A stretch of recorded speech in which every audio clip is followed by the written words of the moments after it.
One of the main things you'll want to keep in mind is when you're moving the trailer, you want to make sure your fresh water tank and your waste tanks are emptied.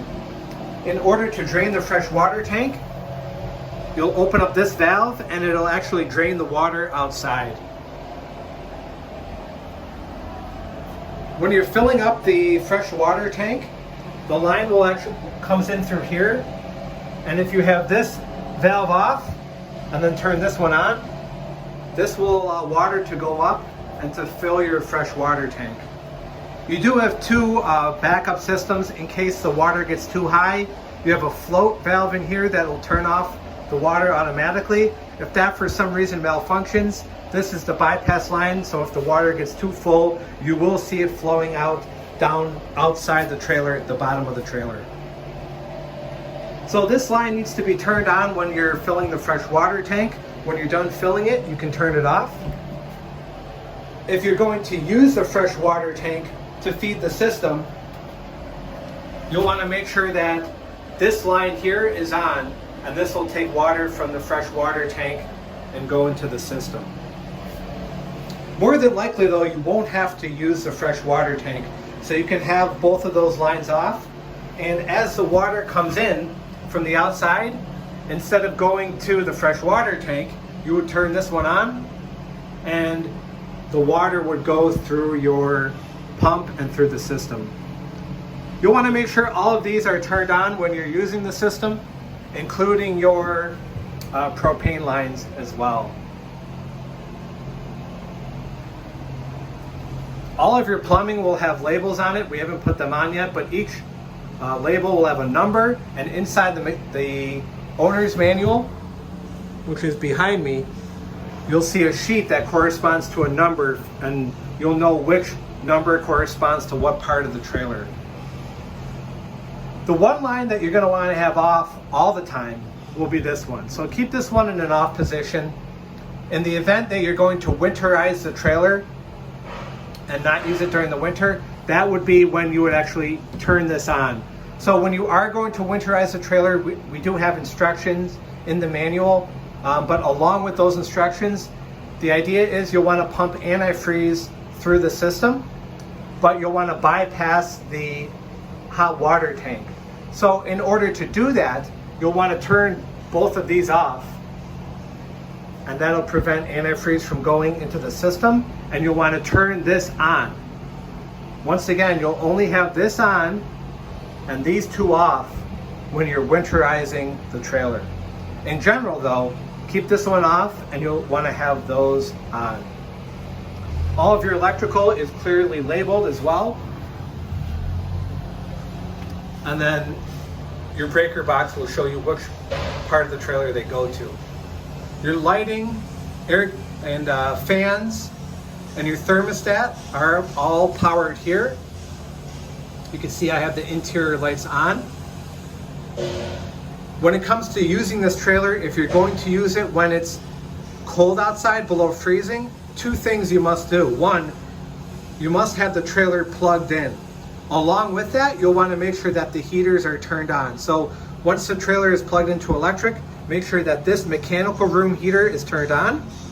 Along with that, make sure that the tank heater is turned on. And if you do that and have it plugged in, you can use this trailer throughout the winter. If you're not going to use it throughout the winter, make sure to follow the instructions that are outlined in this video and also found in this manual. The hydraulic system battery, you can actually charge up the battery for the hydraulic system. So if your trailer is plugged in to electric and you turn this on, it says here battery charge, turn on for 24 hours and turn off. So you have it plugged in, you turn that on, this will charge the battery in your trailer, and then you can turn it off. That way the hydraulic system is always working. But in general, you're going to want to make sure that this is off. This is your toilet lid that you can put on there after transportation. We'll do a quick walkthrough on the outside of the trailer, most importantly when it comes to raising and lowering the trailer. There's an access door here that you see above the wheel well. The middle screw turns and allows you access to that door, and I'll show you later, that has your hydraulic pump and your remote control for the system. On this side of the trailer, you have access to your electrical plug-in, waste tank clean out, and your macerator pump. On the front of the trailer, make sure that you have your tanks filled and the regulator pointing to one of the tanks. There's also a safety pin that must be pulled on the front tongue here before you drop the trailer. So pull that safety pin and follow along in the rest of the instructions to lower the trailer.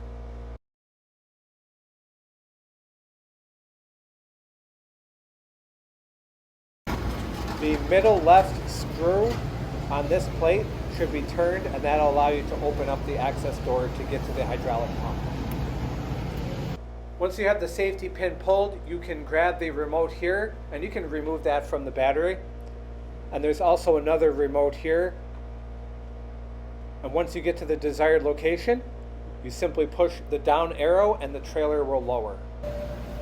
Here is your electrical connection. You need 50 amps. This door gives you access to the sight gauge and also your pump clean out. And this door gives you access to the macerator pump. There's your freshwater hookup as well, and any standard garden hose can connect there. This is the door that gives you access to the handicapped accessible aluminum ramp. You'll need 2 people to pull this ramp out, and then I'll explain how to set it up. There are 3 bolts that you'll need to use to install the ramp once it's in the desired location. So when you open up the door, you can see there are 3 holes drilled there, and just put those bolts in those holes, and you can thread the washer and the bolt at the bottom, and you can see the holes go through the frame, and that will keep the ADA ramp in place once the trailer is lowered. Make sure too, when you use the key, that you pull the key out before you lower that door.